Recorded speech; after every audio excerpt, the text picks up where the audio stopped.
예수님께서 가파르나움에 들어가셨을 때 한 백인 대장이 다가와 도움을 청하였다.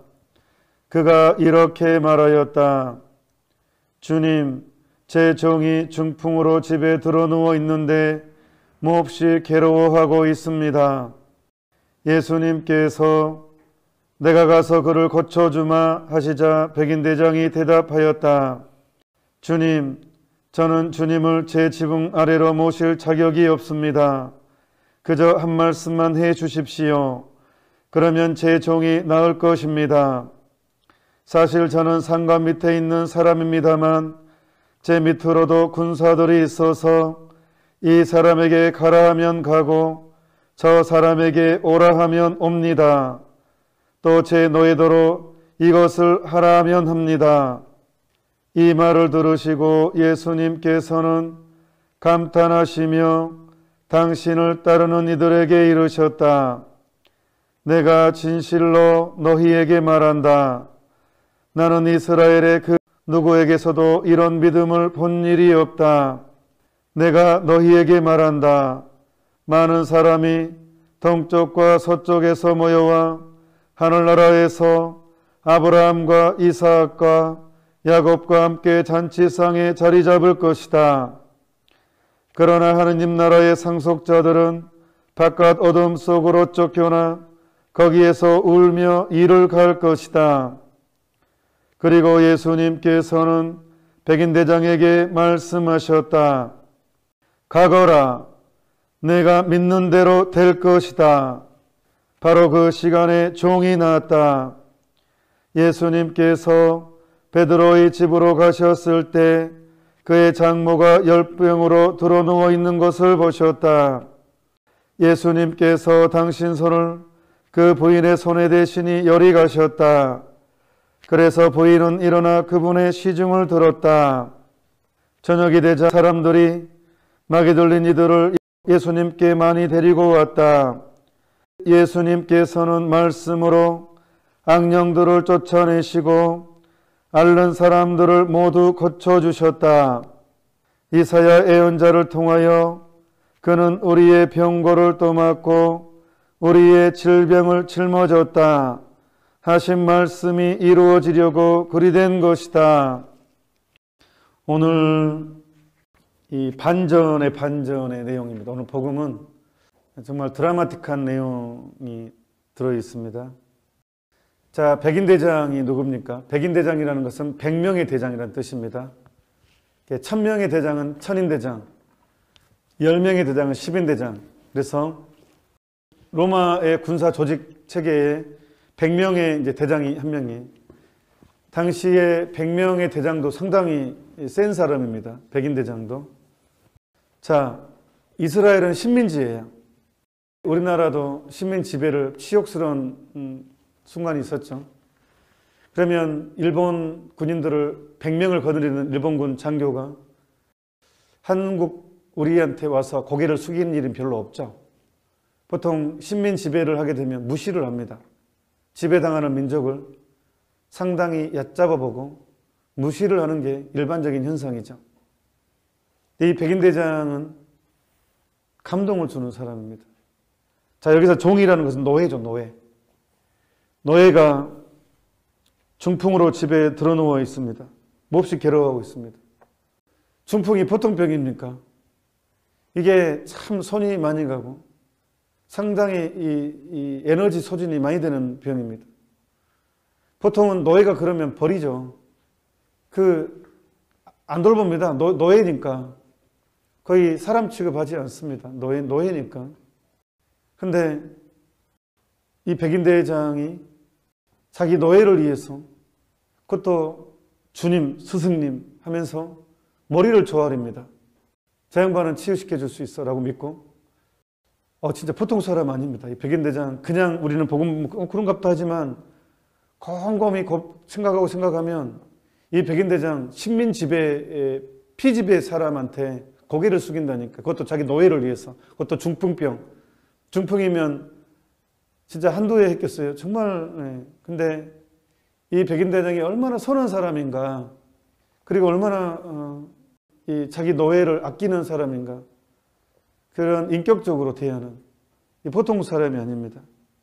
정작 어릴 때부터 율법을 배우고 모세율을 배우고 성서를 공부했던 이스라엘 사람들은 예수님을 알아보지 못하는데 어릴 때부터 모세를 들어본 적도 없고 창세기, 출애굽기, 레위기, 신명기를 읽어본 적도 없는 백인 대장은 예수님은 능히 그런 능력이 있다고 그렇게 알아봅니다. 그러니까 참 이 선한 사람들은, 겸손한 사람들은 어떻게 해서든지 구원을 받는 것 같습니다. 겸손한 사람들은 어떻게 해서든지 하느님을 만나게 되는 것 같습니다. 겸손한 사람들은. 예수님이 감동을 받습니다. 1차로 내가 가서 그를 고쳐주마 하시자 백인 대장이 대답하였다. 주님, 와 이렇게 고백해요. 주님, 저는 주님을 제 지붕 아래 모실 자격도 없습니다. 얼마나 겸손한 고백입니까? 이 양반이 백인 대장이에요. 식민지 정책 점령자예요. 점령자. 그런데 그 이스라엘 예수님 피지배 사람인데 주님으로 고백할 뿐만 아니라 주님을 제 집에 모실 자격이 없습니다.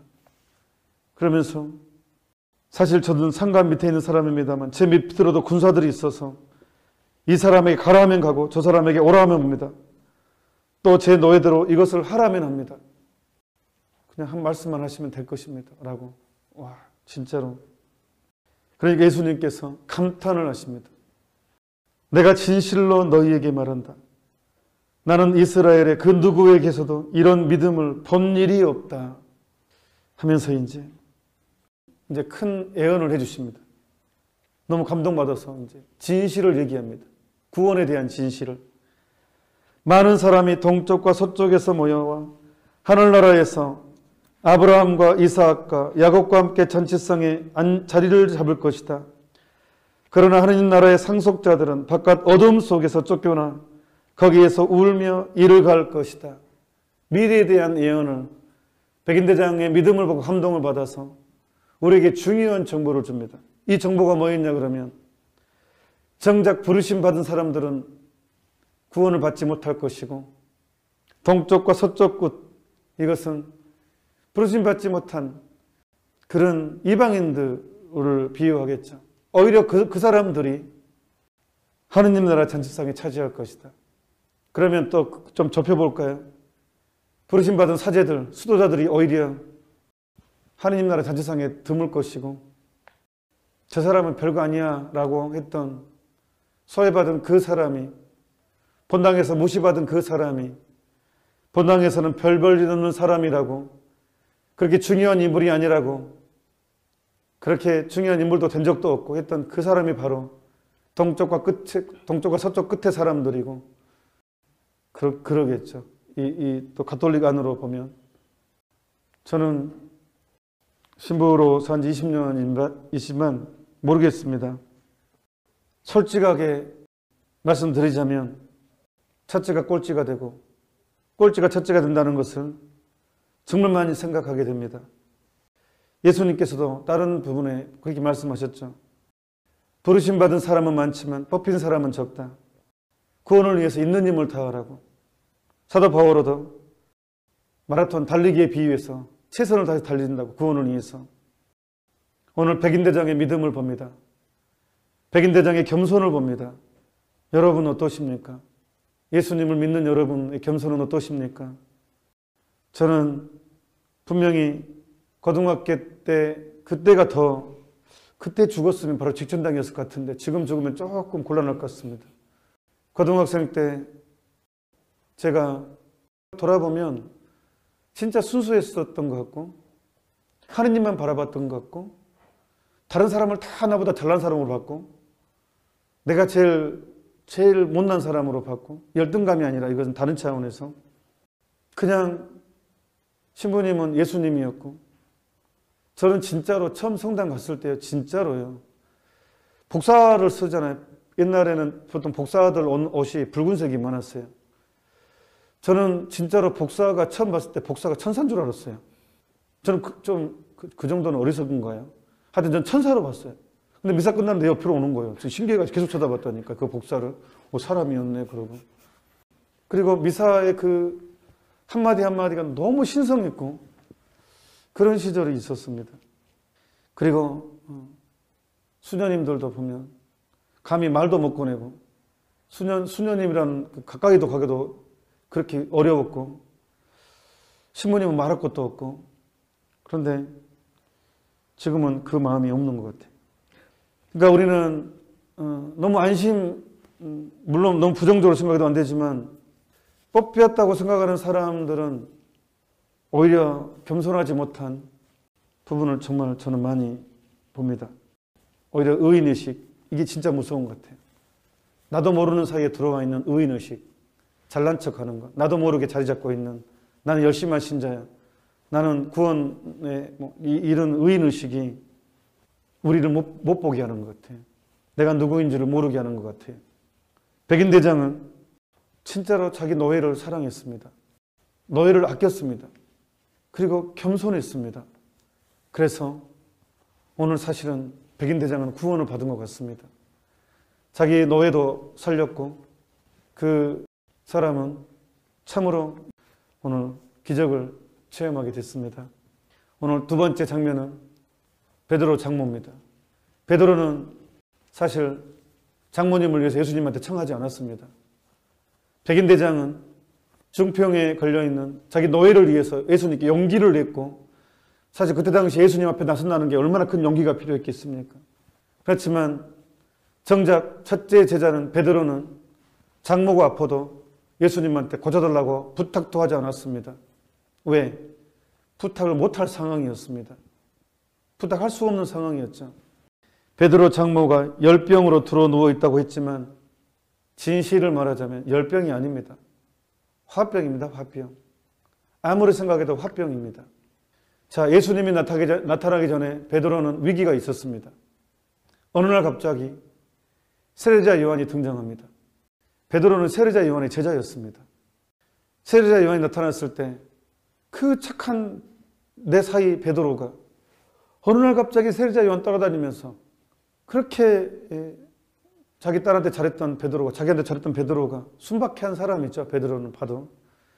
갑자기 세례자 요한이라는 사람 따라다니더니 아니 고기도 안 잡으러 간 날도 많고 돈을 만약에 매달 한 300씩 벌어왔다면 갑자기 세례자 요한이 나타나는 바람에 100만 원도 못 벌어오는 거예요. 왜냐하면 이제 교육 받으러 다니고 하다 보니까 이제 어부 일을 못 하겠죠. 아니 그렇게 착실하던 베드로가 세례자 요한이라는 사람 따라다닌다고 밤에도 안 오고 며칠씩 자리집을 비우고 돈도 안 갖다 주고 또 하더니 사람들은 숨거리죠. 그때까지 참을만 했어요. 그래도 돌아오겠지. 그때까지 참았어 장모는. 근데 이번에는 예수님 따르던 아예 집에 안 들어와. 이제 아예 돈도 그 다음에 100만 원씩 갖다 준 돈도 안 갖다 줘. 이제 예수님 나타나는 예수님 제자라고 세례자 요한 제자까지는 참을만 했는데 이번에는 예수님 따라다닌다고 아예 그물도 포기하고 배도 포기하고 이제 아예 생업 포기하고 딸 완전 청산가부 만들어 놓고 딸이 돈 벌러 다녀야 돼. 돈을 안 벌어다 줘. 이제 예수님이라는 사람 만나고 그러니 이 장모는 화병 안 걸리겠어요. 열병이 아니니까 화병이라니까요. 시간 날 때마다 동네방네 사람들한테 예수님 욕하고 다녔을 거예요. 우리 사이 이 착한 사이 꼬셔가지고 완전히 우리 사이가 망가져 없다고 우리 사이 이상한 종교에 빠져가지고 이상한 사람한테 빠져가지고 그래서 나는 예수님이라는 이름만 들어 치가 떨리네 하고 동네방네 욕을 하죠. 욕이라는 욕을 많이 하고 다녔을 것입니다. 예수님에 대해서. 분명히 안 그러겠어요. 어느 날 갑자기 그 착한 사이가 돈도 안 벌어오지. 딸 과부 만들어놨지. 소문 듣기로는 막 맞고 다닌다 그러지. 욕만 바가지로 먹고 소문에. 그러니 어떤 장모가 아이고 내 사이 괜찮네 하겠습니까? 화병 걸렸습니다. 그리고 소문 베드로가 그걸 모르겠어요.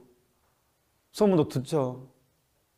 내 장모 완전히 이제 사이 고래고래 욕하고 다니고 예수님 욕하고 다니고 듣죠. 그러니까 베드로 입장에서는 민망해가지고 말도 못해요. 우리 장모님 얘기 끓여봤자 그래서 오늘 되게 조마조마합니다. 아, 어떡하지? 이 장모님 또 이제 예수님 보자마자 또, 근데 너무 열병, 화병해가지고 쓰러져, 말도 못해요. 너무 화가 나가지고 이제 예수님은. 그런데 예수님의 행동을 보십시오. 보통은 예수님께서는 어떤 치유를, 기적을 베풀 때 반드시 절차가 있어요. 반드시 하는 절차가 있어요. 그 사람의 믿음을 보시고. 믿음이 없으면요, 절대로 기적을 행하지 않습니다. 믿음을 전달했을 때 당신의 일을 하십니다. 근데 복음서에 딱 2번, 너는 나를 믿느냐라고 묻지 않고 바로 기적을 일으키는 게 딱 2번입니다. 그 첫 번째가 바로 베드로 장모입니다. 만약에 베드로 장모한테 가가지고 당신은 어째 그렇게 믿음이 없어? 라고 하면 베드로 장모가 받아들이겠습니까? 아, 내가 잘못했습니다 하겠어요. 이제 꼬르륵 숨 넘어가 버죠. 이제 화병 걸려있는데 그 사람이 나타나가지고 너는 왜 나를 믿지 않소? 이렇게 어리석게 그라요 하면 이제 더 미치죠. 당신은 왜 이렇게 믿음이 없냐고, 왜 이렇게 속이 좁냐고, 어렸을 때부터 무슨 교육을 그렇게 엉뚱하게 받았냐고 하지 않습니다. 그냥 손 잡아줍니다. 그리고 뭐 제가 직접 현장에 없었지만 그냥 제가 딱 느낌에 상상이 가는 게 예수님의 그 인자하고 따뜻한 눈빛, 나는 당신 마음을 이해합니다. 당신 입장에서는 그럴 수밖에 없을 것입니다.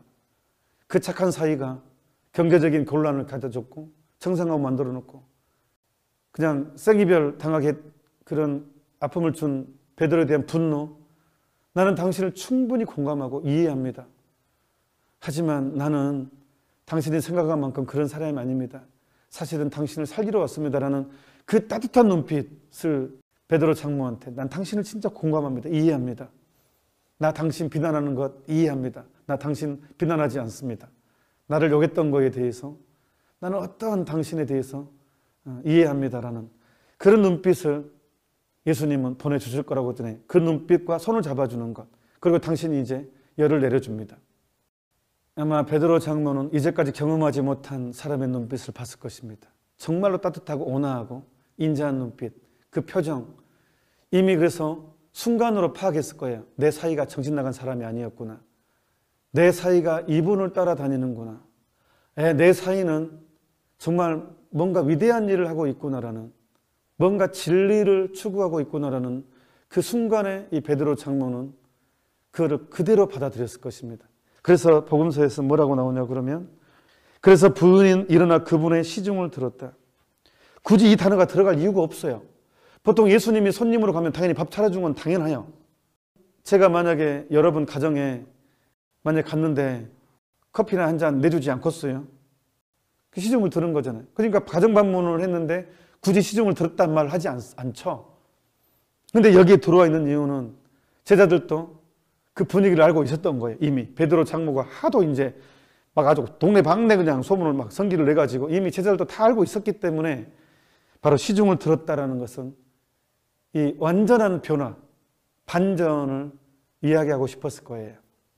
그래서 굳이 일반적으로는 들어가지 않아도 될 말이 복음서에 할 얘기도 겁나게 많을 건데, 그래서 부인은 일어나 그분의 시중을 들었다.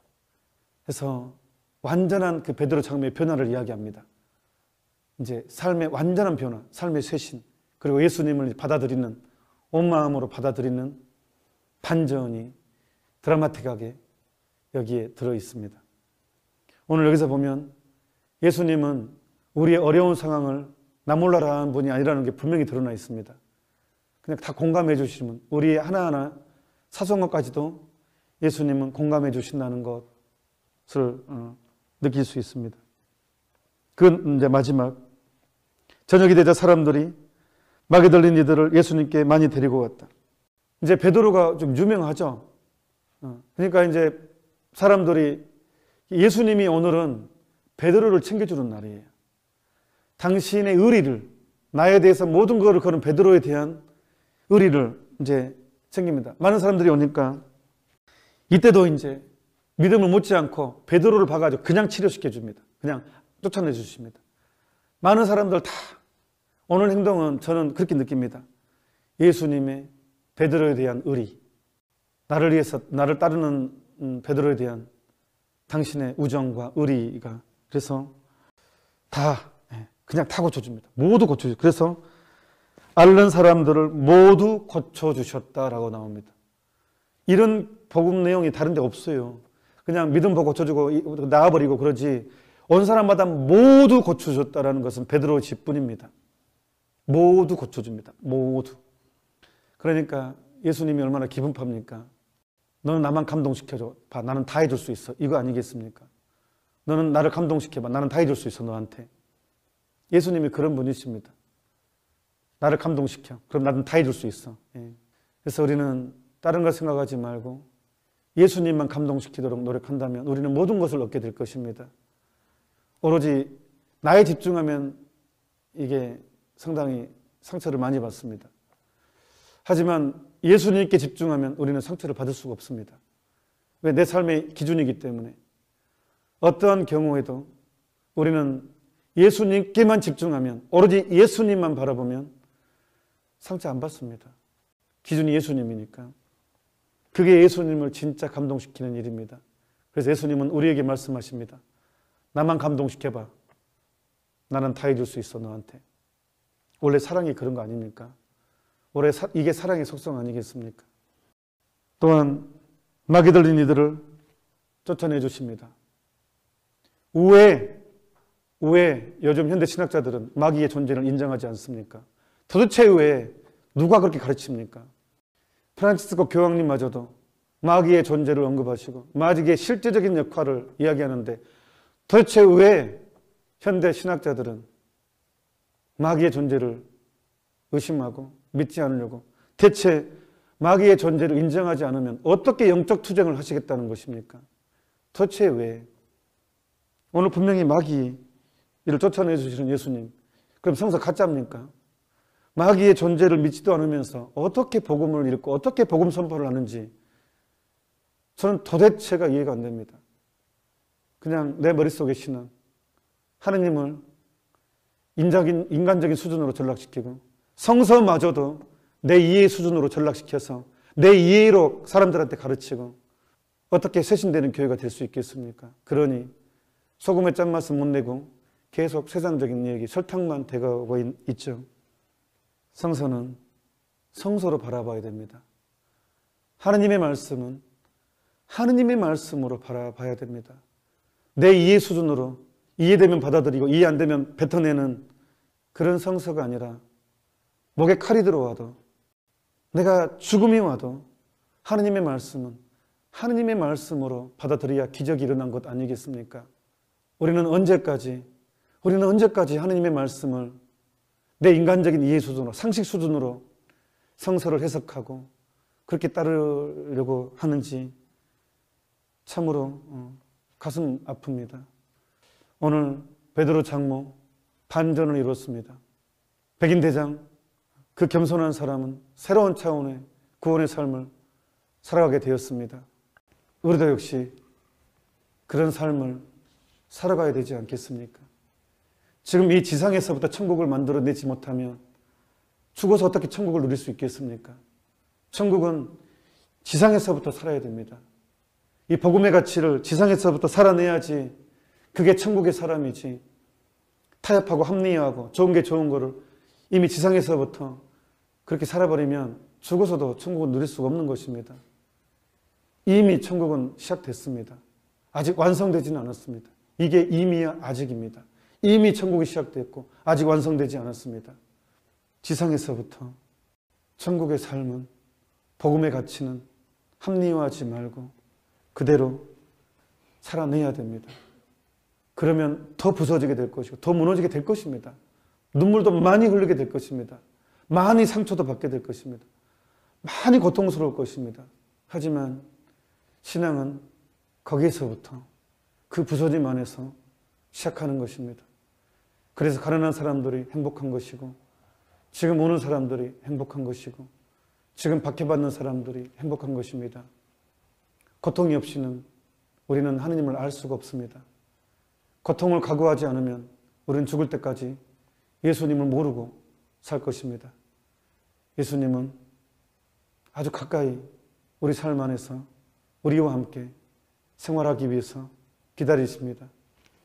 복음을 합리화만 하지 않으면 됩니다. 잠시 묵상합시다.